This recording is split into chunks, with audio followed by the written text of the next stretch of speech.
Good morning.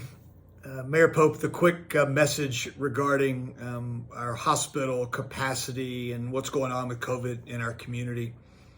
You know, yesterday that we reached the 7 days in a row above 15% of our patients being in the ICU, COVID related, and therefore we had to roll back a little bit our reopening in the community. And I think that there are better days ahead. I've heard from people on both sides. There's those of you that are very angry about where we are with COVID. That is that, we want to go back to the life we know, and we want to quit wearing these masks. And then there's the other side, people that are very scared. And many of you are scared because you have loved ones in the hospital, or you have loved ones that work in the hospital, or you work in the hospital. And so, here's what's on my mind.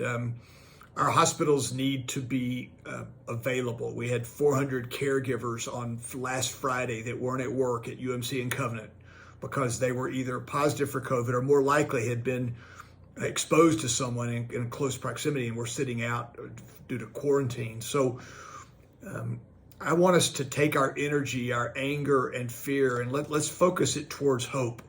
There is hope. Shutdowns don't work. We've seen that in Italy. We've seen that in other parts of Europe. What works is common sense. What works is taking care of our neighbor. What works is keeping our distance and watching who we hang out with. The death rate is going down. That's good news. The ICU rate is going down too. So a percentage of patients in the hospital that need ICU, that's going down too. We're learning how to handle COVID-19 better. There is a vaccine on the way, although it's a bit down the road. Let's be hopeful. Let's take care of our neighbor, and by doing that, we take care of our community. Thanks for letting me reach out this morning. Be safe, be kind, and be hopeful.